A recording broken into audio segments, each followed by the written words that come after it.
안녕하십니까, 권문찬입니다. 자, 오늘부터는 제2차 직업상담 실무입니다.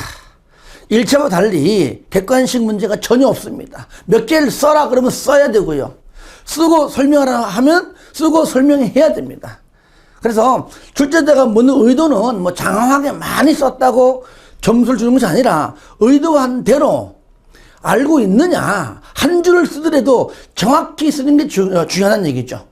아시겠죠? 그래서 제가 여러분이 합격할 수 있는 점수 최소한으로 60점 이상 할 수 있도록 강의할 겁니다. 뭐 80점, 90점, 고득점 뭐 의미 없습니다. 다 못 외워요.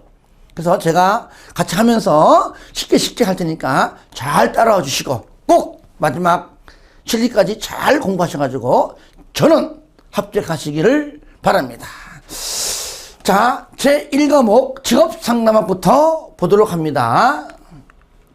자, 2번인데요. 자, 여러분 책을 보시면 1번 같은 경우는 그냥 윌리엄슨의 변별진단 4가지 범주를 그냥 적으세요. 쓰세요. 그러면은 무불흥현 그냥 4개 쓰면 되는 것이고, 아시겠죠? 얘는 뭡니까?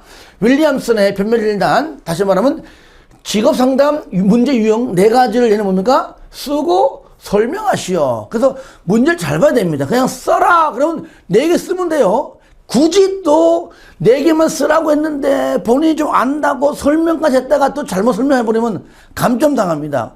4개를 써라 그러면 4개만 쓰고, 여기 무, 불, 흥, 현, 직업, 무선택, 불확실한 선택, 흥미와 적성 간의 불일치 또는 흥미와 적성의 불일치, 현명하지 못한 선택만 딱 쓰면 돼요. 1번처럼. 2번은 쓰고 설명입니다. 양이 많잖아요. 이걸 다 쓰라는 얘기 아니라 앞에 하고 뒤에서 여러분이 공부할 때 쓰기 편리한 걸로 골라서라는 얘기예요. 자, 먼저 무, 불, 흥, 현의 무 보겠습니다. 무. 자, 같이 봅니다. 자, 무.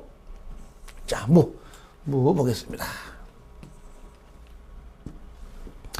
직업 무선택, 직업을 선택한 적이 없거나 서러워하는 직업들 중에서 어느 것을 선택할지 결정하지 못한 경우 이 다까지 쓰면 돼요. 그런데 뒤에 거, 즉 내담자가 지금 빼버리고 내담자가 직접 직업을 결정한 경험이 없거나 선호하는 몇 가지의 직업이 있음에도 불구하고 어느 것을 선택할지를 결정하지 못하는 경우이다. 그래서 나는 뒤에 거 쓰기가 더 편해. 그러면 뒤에 거 쓰세요. 요거는 제가 여러분에게 선택 드린 겁니다.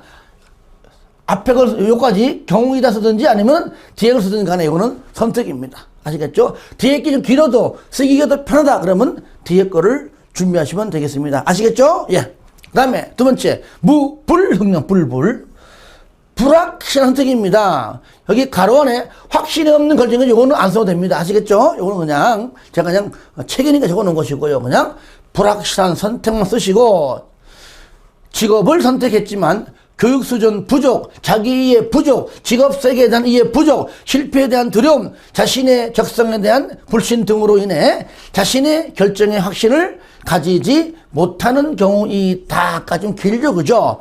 이럴 때는요, 이렇게 쓰세요.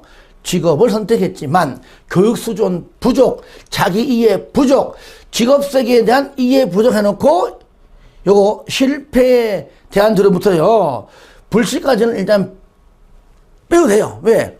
정확하게 교과서대로 외웠느냐가 보는 것이 아니라 불확실한 선택의 의미를 정확히 알고 있는가 그걸 물어보는 거거든요. 그러니까 직업을 선택했지만 교육 수준 부족, 자기 이해 부족, 직업 세계에 대한 이해 부족 바로 등으로, 아시겠죠?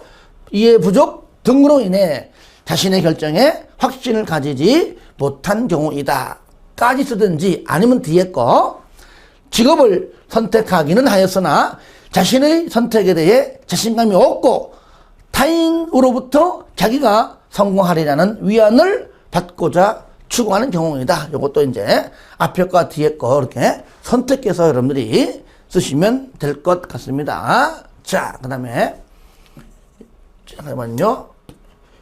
여기 이제 넘어가야 되기 때문에 이거 지우고 넘어갈게요. 자, 이렇게 쓰시고 자, 3번 무불흥현 무불 이거 흥, 그죠? 무불, 자, 무불흥현 현 요거죠. 요것도 가로 안에 안 써도 돼요. 아시겠죠? 그냥 흥미와 적성의 불일치 또는 흥미와 적성 간의 불일치 뭐 똑같은 겁니다. 흥미를 느끼는 분야에 흥미를 느끼는 직업에 적성이 없거나 적성에 맞는 직업에 흥미를 느끼지 못하는 등 흥미와 적성이 일치하지 않는 경우이다까지 쓰든지 뒤에 거 흥미를 느끼는 직업에 대해서 수행 능력이 부족하거나 적성에 맞는 직업에 대해서 흥미를 느끼지 못하는 경우이다. 이것도 앞뒤 뒤에 거 두 개 중에서 하나를 선택해서 집중적으로 공부하시고요. 현명하지 못한 선택은요, 앞배기 길어가지고는 아예 그냥 제가 뒤에 거를 내가 추천해 드립니다. 목표와 맞지 않은 적성, 자신의 흥미와 관계없는 목표, 직업 적응을 어렵게 하는 성격, 특권에 대한 갈망 등으로 직업을 선택하거나 동기나 능력이 부족한 자가 고도의 능력이나 특수한 재능을 요구하는 직업을 선택하는 경우이다 하든지. 너무 길잖아요. 여기 1차 필기시험 때는 굉장히 중요하지만 2차 때는 쓰는 게 중요하기 때문에 오히려 저는 뒤에 거를 그냥 아예 그냥 이게 너무 길잖아요 또.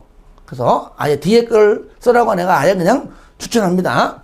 자신의 능력보다 훨씬 낮은 능력을 요구하는 직업을 선택하거나 안정된 직업만을 추구하는 경우이다. 아예 뒤에 거를 정리했으면 좋겠습니다. 그래서 1번과 2번은 같은 문제니까 그런 식으로 봐주시고, 이거는 윌리엄슨 얘기였어요. 윌리엄슨. 자, 이제 그 다음 부분은 이제 보딘 얘기가 안 나올 수가 없죠. 의정자선확. 그렇죠?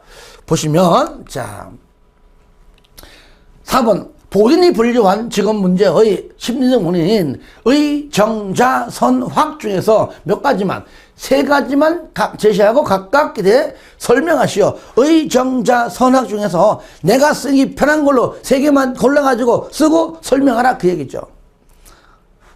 3번 문제 같은 경우는 그냥 5가지를 써라. 그러니까 의정자선확 5가지 알고 있어야 됩니다. 4번처럼 그냥 써라 그러면 쓰면 돼. 아시겠죠? 하지만 여기는 설명이니까 설명으로 같이 정리하는 겁니다. 자, 첫 번째 1번 의존성. 의정자선확 의존성. 자신의 직업 문제를 해결하고 책임을 지는 것을 어렵게 생각하거나 생애 발달 과제의 달성을 스스로 주도하기 어려워하는 사람들에게 지나치게 의존하는 경우이다. 이것도 다 쓸 거 없습니다. 이겠죠, 그죠? 정확하게 외웠느냐가 아니라 의존성에 관한 그 의미를 정확히 알고 있는가가 중요하다 그랬죠. 그래서 자신의 문제를 이렇게 자신의 직업 문제를 해결하고 책임을 지는 것을 어렵게 생각하여, 그러니까 이렇게 잠깐만요.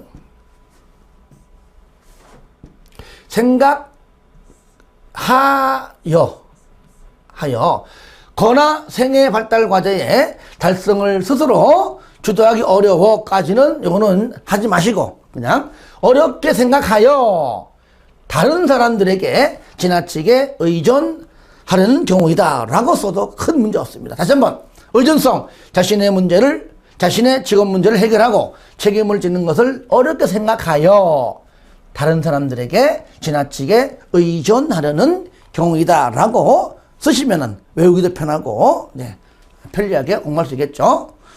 의정자, 두 번째 정보의 부족. 경제적으로나 교육적으로 궁핍한 경우 정보를 접할 기회가 부족하여 현명한 선택을 하지 못하는 경우이다. 그 다음에 세 번째 자아갈등. 가로 안에 내적 갈등은 쓸 거 없죠. 자아갈등.